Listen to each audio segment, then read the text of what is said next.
I was standing in front of the mirror, adjusting my tie for the third time, when my phone buzzed on the dresser.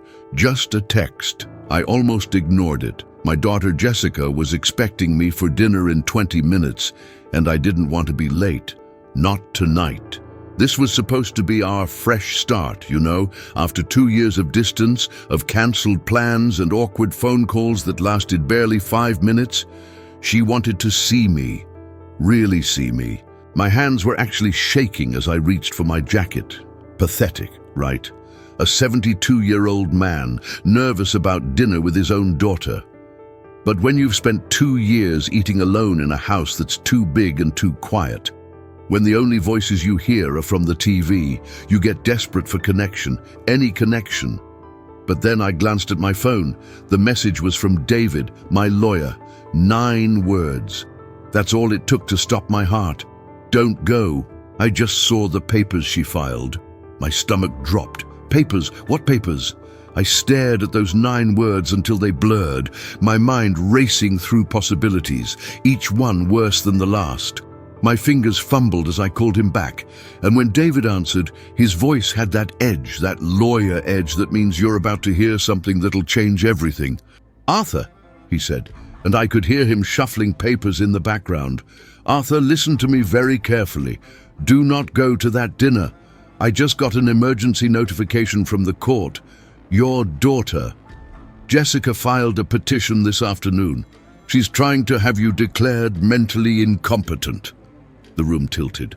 I grabbed the edge of the dresser to steady myself, my reflection staring back at me like a stranger. Incompetent. The word echoed in my skull, bouncing around like a bullet ricocheting off bone. That's not possible," I whispered.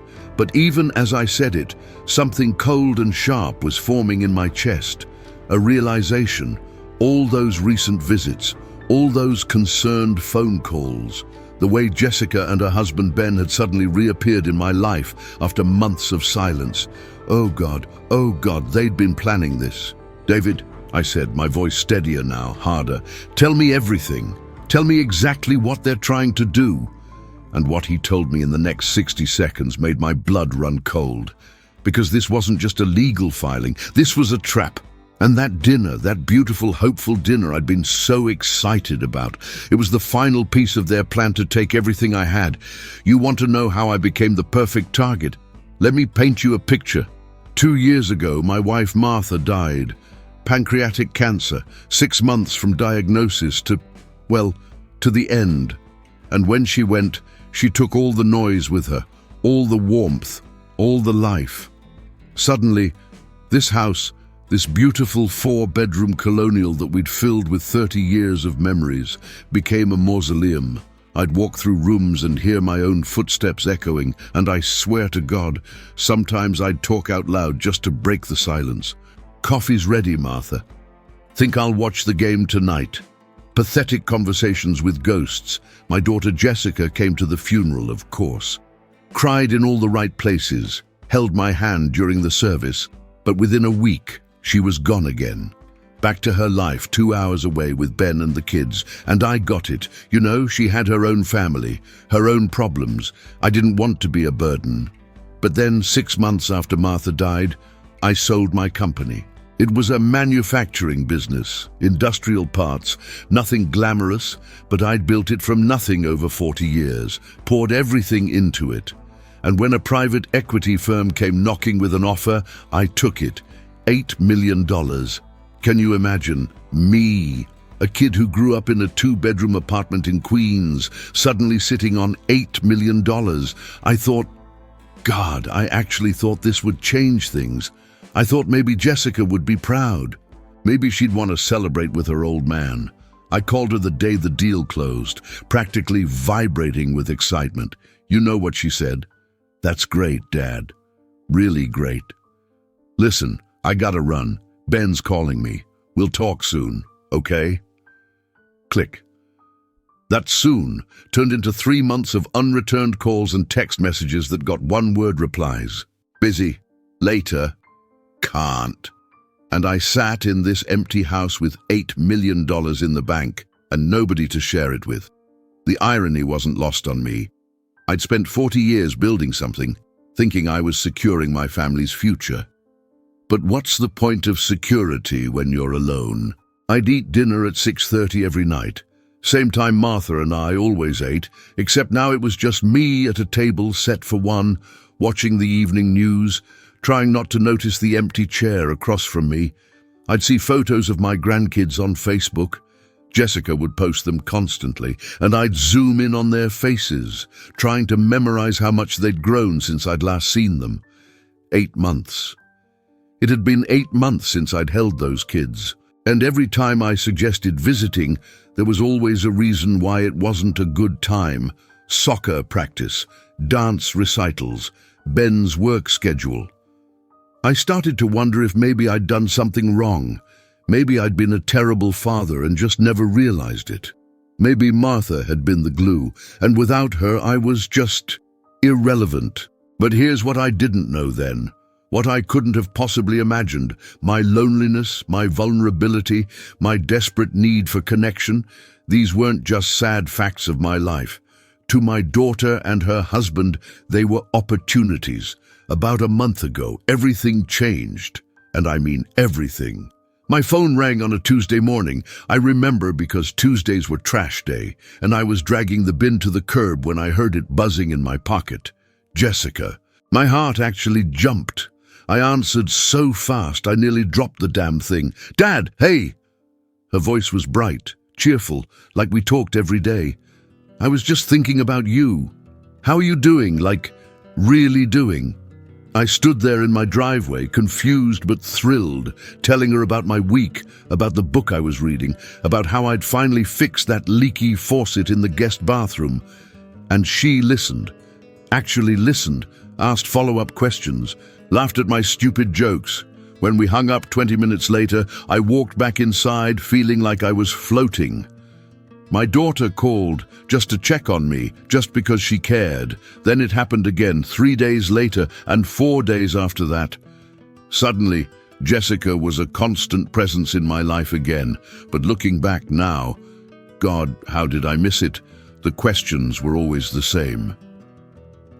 "Dad, you sound a little tired.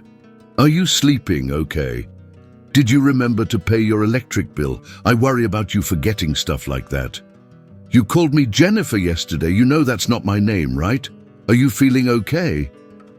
And I'd laugh it off, embarrassed. Of course, I knew her name was Jessica.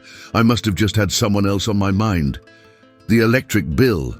Yeah, it was paid. I'd check again to be sure. And the sleep thing.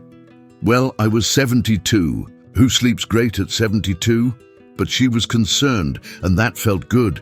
It felt like love. So I'd reassure her, tell her I was fine, and she'd say, "Okay, Dad. I just worry about you being all alone in that big house. Promise you'll tell me if you need anything." Then came the visits. Oh God, the visits. Jessica and Ben showed up one Saturday with the kids, Emma and Jacob, my grandkids who I hadn't seen in almost a year. Emma had grown 3 inches. Jacob had lost his 2 front teeth. I cried when I hugged them, actually cried. Ben clapped me on the shoulder, all smiles, and said, "We've been terrible about staying in touch, Arthur. We want to change that." And we spent the day together. We went to the park. We got ice cream. I taught Jacob how to throw a football properly, and Emma told me about her school play. And for those few hours, I felt like I had a family again, like I mattered. But there were these moments, these tiny, strange moments that I pushed aside because I didn't want to ruin the day. Like when I couldn't find my car keys, and I searched the kitchen counter for 5 minutes while everyone watched. Jessica didn't help me look. She just stood there, her phone out, like she was, I don't know, taking notes. And when I finally found them in my jacket pocket, where I'd put them myself 10 minutes earlier, Ben and Jessica exchanged this look. This quick, loaded glance that I caught out of the corner of my eye, but Emma was tugging on my hand, asking if we could go feed the ducks, and I let it go. I let all of it go. because the alternative, suspecting my own daughter of something dark, was too painful to even consider. I had no idea I was watching them build their case against me, one innocent mistake at a time. Here's the thing about memory. It's imperfect for everyone, right? You forget where you put your phone. You call someone by the wrong name. You walk into a room and forget why you're there. It's human, it's normal. But when you're 72 and sitting on $8 million, suddenly those little slip-ups aren't just embarrassing moments anymore. They're evidence, and I didn't realize it at the time, but Jessica and Ben were collecting every single one of them like specimens in a jar. There was the Sunday afternoon when they brought the kids over, and I was grilling burgers in the backyard. Jacob, sweet, gap-toothed Jacob, ran up to show me a drawing he'd made, and I smiled and said, "That's amazing, Emma." The second the wrong name left my mouth, I felt it, that horrible sinking feeling. Jacob's face fell. "I'm Jacob, Grandpa." And I laughed, ruffled his hair, apologized. "Of course you are, buddy. Grandpa's just getting old and silly." But when I looked up, Ben had his phone out, not taking a picture, just holding it, screen facing me. Recording. No, that was paranoid, wasn't it? Then there was the incident with the medication. I take blood pressure pills, have for 10 years, and one morning when Jessica was visiting, she found the bottle sitting on the kitchen counter. "Dad, did you take your pill today?" I looked at the bottle, at the pills inside, trying to remember. Had I? I took them every morning with breakfast, routine as clockwork, but that particular morning felt foggy. I think so." Jessica's eyes went wide with concern. She sat me down at the kitchen table, her hand on mine, her voice dripping with worry. "Dad, this is serious. You can't forget medications. What if you took 2 by accident, or none at all? We need to get you one of those pill organizers, the ones with the days of the week on them." I felt my face flush with shame. She was right. I was being careless. But as she helped me count out the pills into a new organizer she just happened to have in her purse, already bought, already prepared, something whispered in the back of my mind, something that felt wrong. But I pushed it down because the alternative was thinking my daughter was manipulating me. And what kind of father thinks that about his own child? The final piece, the one that should have woken me up but didn't, happened during a family dinner at their house. We were sitting around the table, and I was telling a story about Martha, about the time we got lost on our honeymoon in Vermont and ended up sleeping in the car. I'd told this story 100 times over the years. It was one of my favorites, but halfway through, Jessica interrupted me. "Dad, you told us that story 20 minutes ago, like word for word. Don't you remember?" I froze, fork halfway to my mouth. Had I? I looked at Ben, at the kids, trying to find confirmation in their faces. Ben nodded slowly, his expression a mix of pity and concern. "You did, Arthur. Right when we sat down." My mouth went dry. I had no memory of telling it earlier. None. But they wouldn't lie to me, would they? I set down my fork, appetite gone, and mumbled an apology. "Sorry, I guess I'm more tired than I thought." And as I excused myself to use the bathroom, I caught a glimpse of Jessica's phone on the table. The screen was lit up, and I could see text on it, bullet points, dates, my name at the top. I only saw it for a second before the screen went dark, but it was enough to plant a seed of dread in my gut. Because those bullet points, those dates, they looked an awful lot like a list, a record, a case file, and I was the subject. The call came on a Thursday evening. I was in the living room, half watching some documentary about penguins, the remote control loose in my hand, my mind somewhere else entirely. These days, I was always somewhere else, thinking about Martha, thinking about the months of distance from Jessica, thinking about whether I should just accept that this was my life now, comfortable, secure, and crushingly lonely. Then my phone lit up with her name, and like Pavlov's damn dog, my heart leapt. "Jessica, sweetheart, how are you?" I tried to keep my voice casual, tried not to sound as desperate as I felt, but then she said something that made me sit up straight, made every nerve in my body come alive. "Dad, I have an idea. Ben and I were talking, and we want to do something special for you." Special for me. Those 3 words hit different when you've spent 2 years wondering if anyone even thinks about you anymore. She explained it all in that excited, breathless way she used to talk when she was a little girl, planning her birthday parties, a dinner, just the 3 of us, her, Ben, and me. No kids this time, just adults, just family. "We want to celebrate you, Dad. Celebrate the sale of the company, celebrate everything you've accomplished, and honestly, I think we need to talk, really talk, about Mom, about us, about everything. I feel like we've let too much time pass, you know, and I don't want to lose you." Her voice cracked on that last part, and I felt my eyes well up. I was nodding, even though she couldn't see me, my throat too tight to speak for a moment. When I finally found my voice, it came out rough, emotional. That sounds, Jessica, that sounds wonderful. When?" She laughed, that beautiful sound I'd missed so much. "How about Saturday, 7 o'clock? I'll cook that pot roast you love, the one with the carrots and potatoes, just how Grandma used to make it. It'll be like old times." Old times. God, I wanted old times so badly I could taste it. We talked for another 15 minutes, and I hung up feeling lighter than I had in months, maybe years. I actually caught myself smiling at my reflection in the darkened TV screen. My daughter wanted to see me, wanted to honor me, wanted to rebuild what we'd lost. I spent the next 2 days in a state of nervous anticipation, like a teenager getting ready for prom. I got a haircut, pressed my best shirt, even bought a new tie, navy blue with subtle silver stripes, classy but not trying too hard. Saturday morning, I stood in my closet debating between dress shoes or the nice loafers, and I remember thinking, "Arthur, you're 72 years old. Why are you this anxious about dinner with your own daughter?" But I knew why, because this wasn't just dinner. This was a second chance. This was proof that I hadn't lost her forever, that the distance and silence had just been a rough patch, that we could be a family again. So when I finally stood in front of that mirror, adjusting my tie for the 3rd time, checking my reflection to make sure I looked like a man worthy of his daughter's love, I had no idea I was actually preparing for an ambush.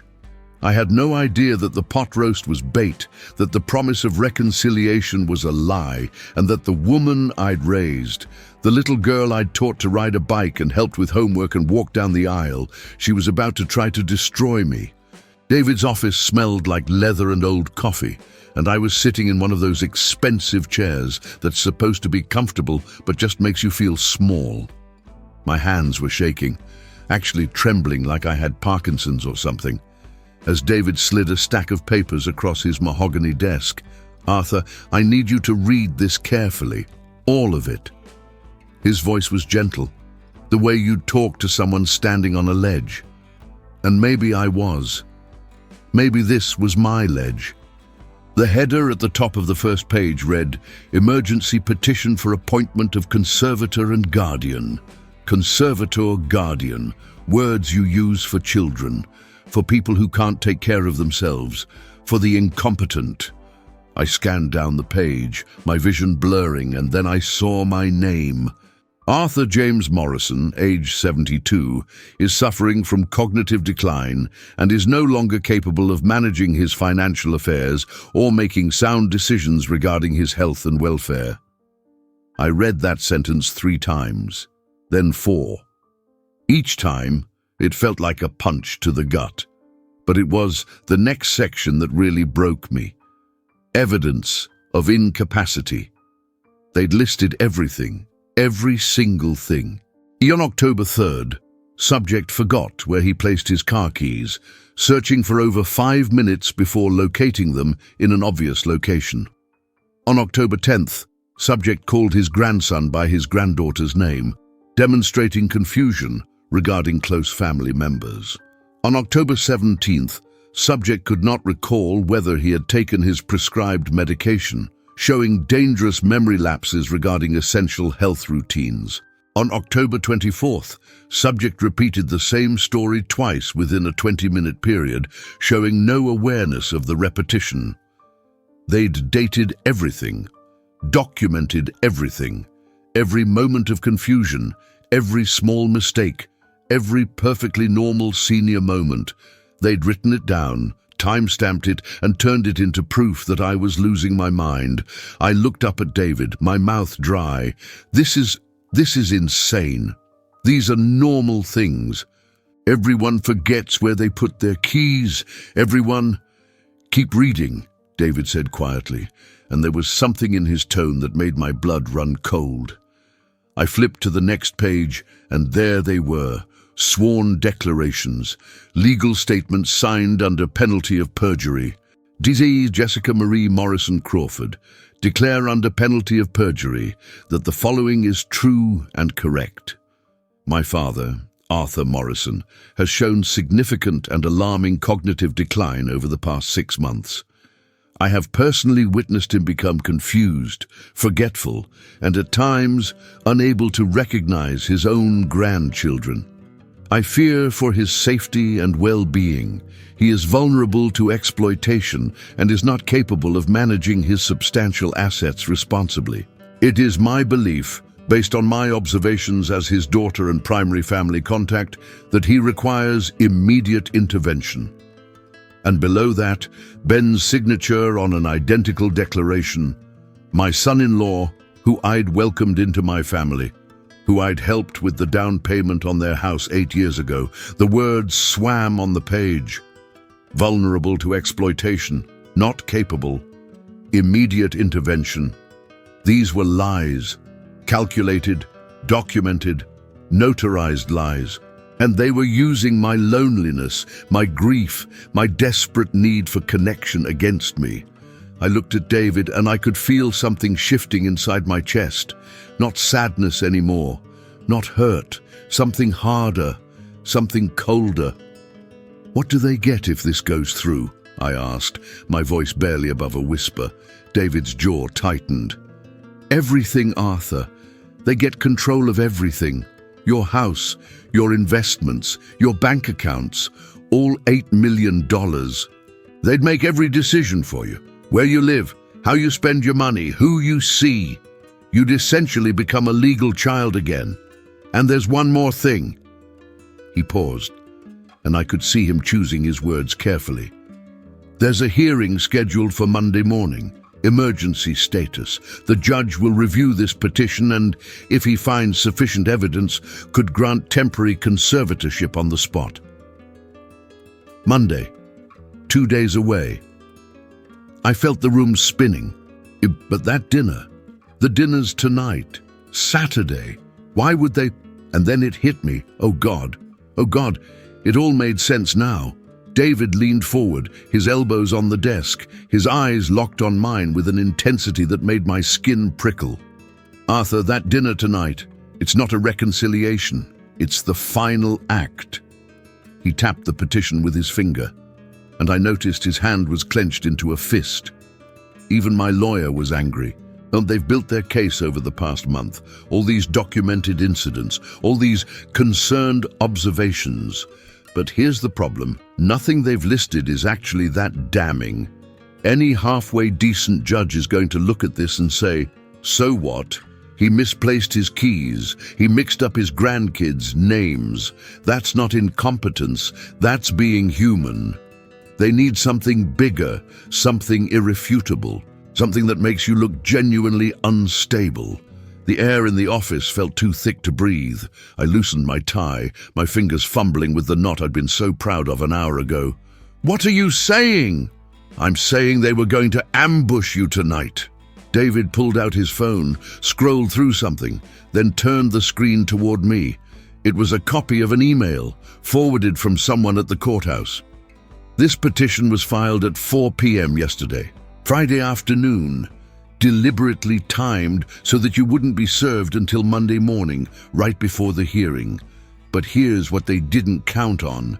I have a contact at the clerk's office who flagged your name because I'd asked her to alert me if anything was filed against you. You know, after you mentioned how weird Jessica and Ben had been acting. I stared at the email, my brain working slowly, trying to piece it together. So they filed this yesterday, knowing I wouldn't find out until Monday, but the dinner is tonight. Why? And then David said the words that made everything click into place like a lock turning. Because they were going to serve you at dinner. Arthur, right there at the table with cameras rolling. The image formed in my mind like a scene from a movie, crystal clear and absolutely horrifying. Me walking into their house with flowers and wine, smiling, grateful, so pathetically grateful to be included. Jessica hugging me, Ben shaking my hand. Everyone sitting down to that pot roast, making small talk, pretending everything was normal. And then, maybe during dessert, maybe right after the main course, one of them would slide those papers across the table. Dad, we need to talk about something serious. We filed this for your own good. We love you. We're worried about you. And I'd read it. The accusations, the lies, the betrayal, and I'd react. Of course I'd react. Any sane person would. I'd get angry, confused. I'd raise my voice. Maybe I'd stand up too fast, knock over a glass, my hands shaking with rage and disbelief, and they'd have their phones out, recording every second. See how aggressive he gets. See how confused he is. He can't even control his emotions. This is exactly what we've been talking about, Your Honor. By Monday morning, they'd walk into that courthouse with video evidence of me having a complete breakdown, and no judge in the world would question their petition. They were going to provoke you, David said, and his voice had taken on an edge I'd never heard before. Create a situation where you'd look exactly as incompetent as they claim you are, and the worst part, it would have worked. Because how do you defend yourself against your own emotional reaction to being betrayed by your own daughter? How do you explain to a judge that yes, you got upset, but only because you were being ambushed with legal papers accusing you of losing your mind? I felt sick, physically sick. My stomach was churning, and for a moment I thought I might actually vomit right there on David's expensive carpet. These people, my daughter, my son-in-law, they'd planned this like a military operation. They'd spent a month setting the stage, documenting my every flaw, building their narrative, and tonight was supposed to be the grand finale, the kill shot, the moment where they'd finally have everything they needed to take everything I had. I looked up at David, and my voice came out hoarse. So what do? I don't go. I hide. Part of me wanted exactly that. Wanted to go home, lock the doors, pretend none of this was happening. But another part of me, a part that had been growing harder and colder with every word David spoke, wanted something different. Something that tasted like justice. Or maybe revenge. I wasn't sure there was a difference anymore. David sat back in his chair, and I could see him shift into lawyer mode. That calculated, strategic thinking, that's why I'd kept him on retainer for 20 years. You don't go, Arthur. That's my professional advice. You stay home. We file a response to this petition on Monday morning. We bring in our own medical experts to evaluate you, and we fight this thing properly, through the system, by the book. He was right. I knew he was right. It was the smart play, the safe play. But as I sat there in that leather chair, staring at those papers with my daughter's signature at the bottom, something crystallized inside me. A clarity I hadn't felt since Martha died. Maybe longer. These people had counted on my weakness. They'd built their entire plan around the assumption that I was a lonely, grief-stricken old man who could be manipulated, documented, and ultimately controlled. They'd seen my love for them, my desperate, pathetic need for family, and they'd weaponized it, turned it into a legal case worth $8 million, and the worst part, they'd almost gotten away with it. If David's contact hadn't flagged that filing, if I'd walked into that house tonight with my new tie and my grateful smile, if I'd sat down at that table and let them serve me those papers while their cameras rolled, I'd have lost everything by Monday afternoon. No, I said, and my voice came out stronger than I expected, steadier. David's eyebrows shot up. No. I stood up, my hands flat on his desk, and I looked him dead in the eye. And I'm going to that dinner, David. I'm going exactly where they expect me to go. He started shaking his head before I'd even finished the sentence. Arthur, that's exactly what they want. You walk in there, they serve you, you react badly, even if it's a justified reaction, and they have everything they need. You'd be handing them the case on a silver platter. But I was already working it out in my head, pieces falling into place like a puzzle I'd been solving my whole life. Business strategy. That's all this was. Jessica and Ben had made a business decision to destroy me, and I'd spent 40 years in business learning one fundamental truth. The best way to beat someone who thinks they're smarter than you is to let them think they're winning, right up until the moment you take everything off the board. They've built a trap, I said slowly, pacing now, my mind racing, a beautiful, well-constructed trap. They've documented my incompetence. They've got their sworn declarations. They've timed the filing perfectly, and tonight they're going to get their grand finale, me losing my composure, proving everything they've said about me. I turned to face David, and I saw my reflection in the window behind him. I looked older than I remembered, tired, but my eyes were sharp, focused. So here's what we're going to do. We're going to let them think their trap is working. I'm going to walk into that house at 7 o'clock, just like they expect. I'm going to sit down at that table. I'm going to smile and make small talk and pretend I don't know a damn thing. And when they serve me those papers, I paused, letting the plan solidify. When they serve me those papers, I'm going to stay calm, perfectly, completely calm. Because here's what they don't know, David. Here's the one thing they didn't plan for. I leaned forward, my hands gripping the back of the chair. They're not the only ones who can bring witnesses to a performance, and they're not the only ones who know how to build a case. So here's what I need you to do.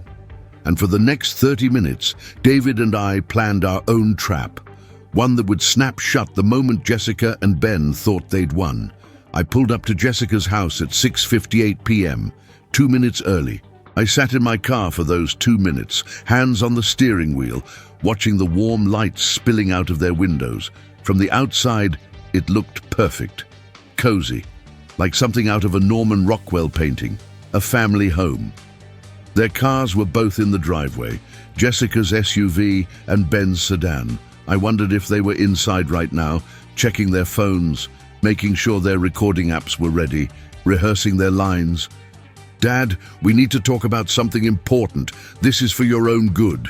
I took a deep breath, checked my reflection in the rearview mirror one last time, and stepped out into the cool evening air. My phone buzzed in my pocket. David, we're 5 minutes out. You sure about this? I texted back a single word. Yes. Then I walked up that driveway like a man heading to his own execution. Except I was the only one who knew the executioner's blade was going to miss. I rang the doorbell, counted to 3. Then the door swung open, and there was Jessica, my daughter, my baby girl who I'd rocked to sleep 1,000 times, who'd dressed up as a princess for Halloween when she was 5, who'd cried on my shoulder when her high school boyfriend broke her heart. She was wearing a nice dress, navy blue, pearls at her neck, like this was something formal, something important, and her face when she saw me standing there. That split second before she got control of her expression, pure shock. Her mouth opened slightly, her eyes went wide. Behind her, I could see Ben frozen in the hallway, a wine glass in his hand, looking at me like I was a ghost who'd just walked through the wall. They hadn't expected me. David's text, my lawyer's warning, they'd assumed it would keep me away, that I'd be too scared, too confused, too intimidated to show up. For a heartbeat, nobody moved. Nobody spoke. The three of us just stood there in this horrible tableau, and I could practically hear their brains scrambling to recalculate. Then Jessica's face transformed, like someone flipping a switch. The shock melted away, replaced by this bright, warm smile that would have fooled anyone who hadn't seen what came before it. "Dad! Oh my God! You came! I was starting to worry you weren't feeling well." Come in, come in!" She stepped aside, gesturing for me to enter, and I saw her free hand moving to her pocket. Phone. She was reaching for her phone. I stepped inside, and the smell hit me. Pot roast, just like she'd promised. The scent of carrots and potatoes and slow-cooked beef, and for a second, just a second, I let myself remember Sunday dinners at my mother's house when I was a kid. The same smell, the same comfort. But this wasn't comfort. This was theater. Ben recovered quickly, setting down his wine glass and walking over with his hand extended. "Arthur, great to see you!" His grip was too firm, his smile too wide. Everything about him screamed performance. "We're so glad you could make it. Jessica's been cooking all day." I shook his hand, looked him right in the eye, and smiled. "Wouldn't miss it for the world, Ben. Family dinner, that's what matters, right? Family."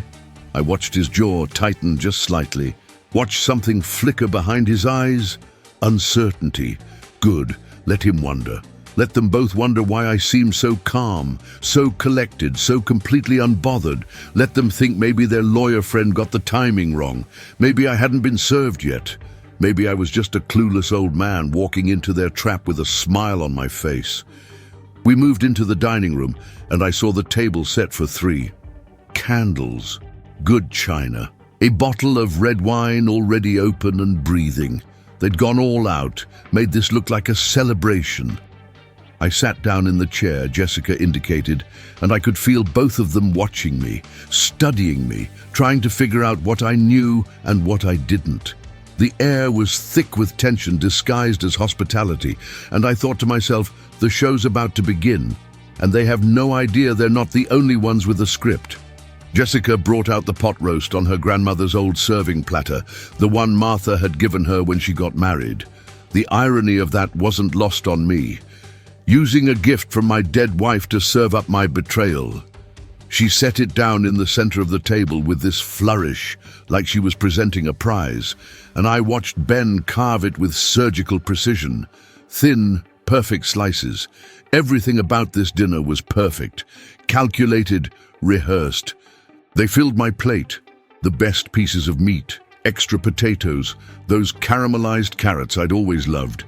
And Jessica poured me a glass of wine that probably cost more than it should have. "To make the evening special," she said, and her voice had this tremor in it. Nerves. She was nervous. Good. We started eating, and the small talk began. Weather, traffic, some story about Emma's teacher that I only half listened to. I chewed slowly, took small sips of wine, and played the part of grateful father. "This is delicious, sweetheart, just like your grandmother made it." Jessica beamed at that, and for a second, just a second, I saw the little girl she used to be. Before money got involved, before greed turned her into someone I didn't recognize. Ben cleared his throat. "Here it comes," I thought. I could feel it building, the tension ratcheting up like a string being pulled tighter and tighter. "Arthur," he said, and his tone had changed, more serious now, more formal. "We actually wanted to talk to you about something tonight, something important." I set down my fork, looked at him with what I hoped was mild curiosity. Not fear, not anger, just openness. "Of course. What's on your mind?" Jessica reached across the table and put her hand on mine. Her palm was sweaty. "Dad, we've been worried about you. Really worried. Ever since Mom died, you've been different. And we love you so much, and we just want to make sure you're taken care of." Different. That was the word they'd chosen. I let it hang in the air between us. Different how? Ben leaned forward, his elbows on the table. His face arranged in what was supposed to be concern, but looked more like barely contained anticipation. Forgetful. Confused. "We've noticed some things over the past few weeks that have us concerned about your ability to..." He stopped mid-sentence. His eyes had flicked to something behind me. The doorbell. Someone was at the door. Jessica's head snapped toward the hallway, then back to Ben, then to me. "Who? We're not expecting anyone." I reached for my wine glass, took a slow sip, and allowed myself the smallest smile. "Oh, that's probably my other guests. I hope you don't mind. I took the liberty of inviting a few people to join us." The color drained from Jessica's face, literally drained, like someone had pulled a plug. "Your what? What other guests? Dad, this was supposed to be just family." But I was already standing up, setting my napkin on the table, walking toward the front door like I owned the place. Because in about 30 seconds, I was going to prove that I was more mentally competent than both of them combined. I opened the door, and there was David, my lawyer, dressed in a full suit like he was heading to court, which, in a way, he was. Next to him stood Dr. Patricia Chen, a geriatric psychiatrist I'd been evaluated by just 4 hours ago. And behind them, in uniform, were 2 police officers from the local precinct. I'd called in a favor for that part, told them there might be a situation that required keeping the peace. I turned back to look at Jessica and Ben, who were now standing in the dining room doorway, frozen like deer in headlights, and I raised my wine glass in a toast. "Jessica, Ben, I'd like you to meet some friends of mine. I thought we could all have a conversation together about competence, about family, and about fraud." The silence that followed was exquisite. Ben's mouth opened and closed like a fish drowning in air. Jessica's hand went to her throat, clutching those pearls like they could somehow protect her from what was about to happen. David stepped inside first, his briefcase in hand, his face a mask of professional courtesy. "Good evening, Mrs. Crawford. Mr. Crawford. I'm David Richardson, Mr. Morrison's attorney. I apologize for the interruption to your dinner, but we have some urgent legal matters to discuss." "Doctor." Chen followed. A small woman in her 60s with sharp eyes behind wire-rimmed glasses. She nodded politely to Jessica and Ben, but didn't offer her hand. The 2 officers stayed near the door, a silent reminder that this wasn't a negotiation. This was something else entirely. I gestured to the living room, my voice calm, almost cheerful. "Why don't we all sit down? I think we have a lot to talk about." Jessica found her voice first, and it came out high-pitched, panicked. "Dad, what is this? What's going on? You said you were inviting guests, but you weren't expecting your fraud to be exposed quite so quickly." David cut in smoothly, opening his briefcase and pulling out a thick folder. "Ms. Crawford, Mr. Crawford, I've been made aware that you filed an emergency petition yesterday afternoon seeking conservatorship over Mr. Morrison, citing cognitive decline and incompetence. Is that correct?"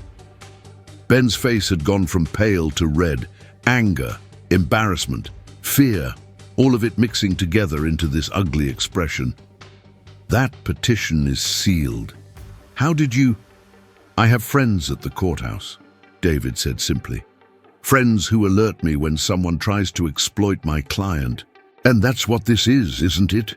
Exploitation, elder abuse, fraud." He laid the folder on the coffee table, opened it, and pulled out page after page. "Let's go through your evidence, shall we?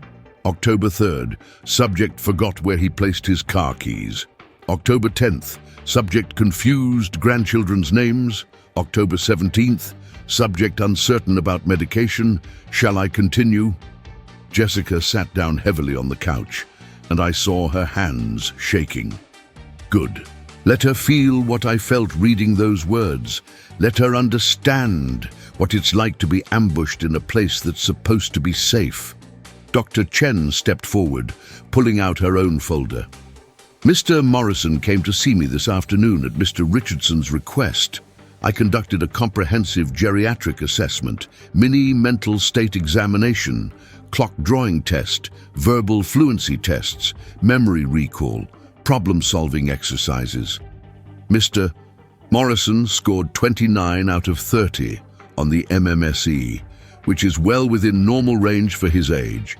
He demonstrated perfect recall of recent events, excellent judgment, and showed no signs whatsoever of cognitive impairment or dementia.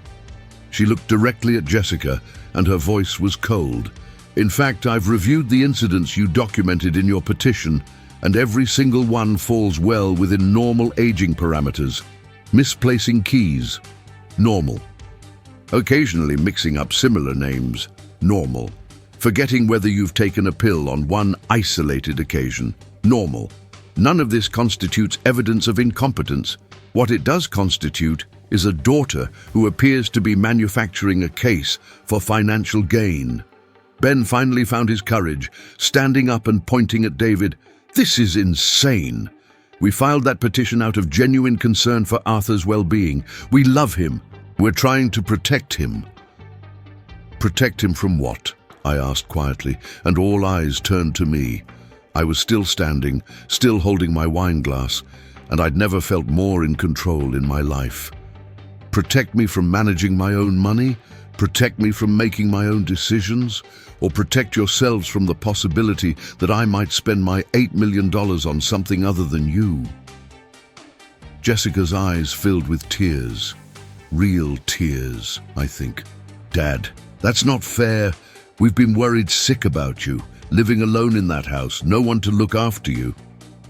So worried that you didn't visit me for 8 months after Martha died, I cut in. So worried that every phone call I made went unreturned. So worried that I had to see pictures of my grandchildren on Facebook because you wouldn't let me see them in person. But then I sold my company, didn't I? Suddenly, I was worth $8 million. And suddenly, you had all the time in the world for me. David pulled out another document, this one with bank logos on the header. Speaking of money, let's talk about your financial situation. Shall we, Mr. and Mrs. Crawford? Would you like to explain to your father why you're currently $340,000 in debt? Jessica's head snapped up, her eyes wide with shock. Ben's face went white. How did you... That's private. That's our private financial information. Information that becomes relevant when you're seeking conservatorship over an $8 million estate, David said smoothly. Credit card debt? A second mortgage on your home? 2 car loans? And a rather substantial gambling problem. Mr. Crawford, did you think we wouldn't look into this? Did you think a judge wouldn't ask why you're so desperate to control your father-in-law's money? The room felt like it was vibrating with tension. I could see Jessica and Ben exchanging panicked looks, their entire plan crumbling around them like a house built on sand. And I realized something in that moment. I wasn't angry anymore. I wasn't hurt. I was just done. Done with the manipulation. Done with the lies. Done with people who saw me as nothing more than a bank account with a heartbeat. I set down my wine glass and pulled out my own document from my jacket pocket. This is a counter-petition, I said, unfolding it slowly. Filed this afternoon, about an hour after David showed me what you'd done. I'm seeking a restraining order against both of you, citing elder abuse, attempted fraud, and emotional manipulation.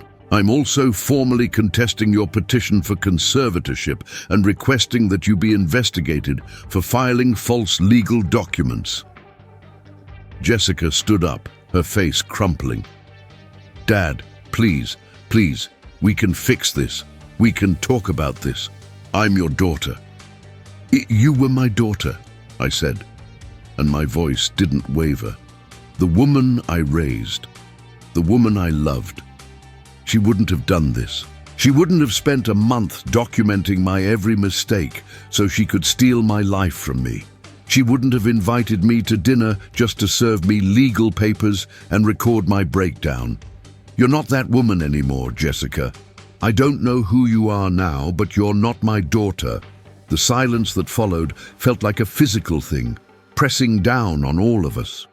One of the officers cleared his throat. "Mr. Morrison, if you're ready to leave, we can escort you out." I nodded, took one last look at the pot roast cooling on the dining room table, and walked toward the door. Behind me, I heard Jessica sobbing, heard Ben saying something about lawyers and fighting this, but I didn't turn around, because some traps, once you escape them, you never look back at again. The hearing on Monday lasted exactly 47 minutes. Jessica and Ben showed up with their lawyer, some kid who couldn't have been more than 30, probably the cheapest attorney they could afford given their financial situation. They sat on the opposite side of the courtroom, and Jessica wouldn't look at me, not once. Ben stared straight ahead, his jaw clenched so tight I thought his teeth might crack.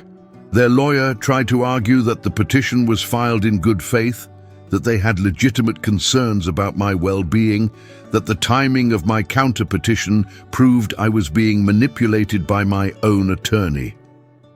The judge, a woman in her 60s named Margaret Hendricks, listened to about 5 minutes of this before holding up her hand. "Counselor, I've reviewed Dr. Chen's evaluation, I've reviewed the financial disclosures, and I've reviewed the timeline of events. Your clients documented Mr. Morrison's behavior for exactly 4 weeks. Coincidentally, the same 4 weeks they began visiting him regularly after an 8-month absence. They filed their petition on a Friday afternoon, clearly timed to avoid service until right before this hearing, and they invited Mr. Morrison to dinner on Saturday night, which I can only assume was meant to provoke some kind of incident they could use as additional evidence." She looked directly at Jessica and Ben, and her expression was ice. This isn't a concerned family trying to help a declining parent. This is attempted financial exploitation, petition denied, and I'm referring this matter to the district attorney's office for investigation. I didn't feel victorious when the gavel came down. I didn't feel anything except empty, because I'd won, sure. I'd kept my money, my autonomy, my life, but I'd lost my daughter, and even though she'd tried to destroy me, even though she'd proven herself capable of calculated cruelty, she was still the little girl I'd pushed on swings and taught to ride a bike. Some part of me would always love her, and that part was now an open wound that would never fully heal. The restraining order was granted, 200 yards. Jessica and Ben couldn't contact me, couldn't come near my house, couldn't reach out through third parties. I'd effectively erased them from my life, and they'd done it to themselves. David told me later that they'd lost their house 3 months after the hearing, couldn't make the mortgage payments without the inheritance they'd been counting on. They had to move into a smaller place across town, had to pull the kids out of their private school. Part of me, a very small, very petty part, felt a flicker of satisfaction at that. Karma, I guess, or maybe just consequences. But mostly, I just felt tired. I'm sitting in my house right now as I tell you this story, the same house that's still too big and too quiet. I'm 72 years old, I have $8 million in the bank, and I eat dinner alone every single night. I won the battle. I protected myself. But I lost something that can't be measured in money or legal victories. I lost the fantasy that blood means loyalty, that family means safety, that the people you love can't become strangers who want to hurt you. My grandkids, Emma and Jacob, they'll grow up without knowing me. They'll hear whatever story Jessica tells them about why Grandpa isn't around anymore, and I'll never get to correct it, never get to explain. That's the real cost. Not the money they tried to take, but the future they stole when they decided I was worth more to them as a legal ward than as a father. In the end, they didn't get my $8 million. They didn't get my house, my freedom, or my dignity. But they got something just as valuable, something I would have given them freely if they'd only asked. They got my absence, and that, in its own horrible way, is a kind of inheritance too.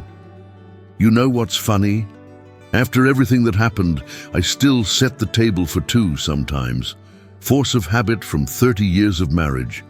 And for just a second, when I catch myself doing it, I forget. I forget that Martha's gone. I forget that Jessica betrayed me. I forget that I'm alone. And then I remember, and I put the extra plate back in the cabinet, and I eat my dinner with the TV on for noise. That's my life now. Safe, secure, protected, and unbearably lonely. But here's the thing I've learned. Some people will see your love as weakness. They'll see your trust as opportunity. And if you're sitting on money, real money, life-changing money, you need to be prepared for the fact that even the people closest to you might start seeing dollar signs instead of family. It's a hard lesson, maybe the hardest, but it's one that might save your life, or at least everything you've worked your whole life to build. So if you're a parent with assets, with savings, with something worth taking, protect yourself. Not because you're paranoid, but because you're realistic. And if you're a child looking at your aging parent and wondering about inheritance, ask yourself what you're really seeing, a person who needs help or a bank account you're tired of waiting for. Speaking of families and money and betrayal, if you think my story was dark, wait until you hear what happened to Robert Chen. He sold his company for $12 million and didn't tell his daughter. Hid the whole thing. Seemed cruel, right? Unforgivable, even. But then his daughter got engaged, and at the wedding, her new husband stood up to give a speech, and what came out of that man's mouth in front of 200 guests proved that Robert's instincts were dead on. Sometimes hiding your money isn't about greed, it's about survival. And sometimes the worst betrayals come wrapped in wedding vows. Click on the story appearing on your screen now to find out what that groom said that made a father's secret worth every penny.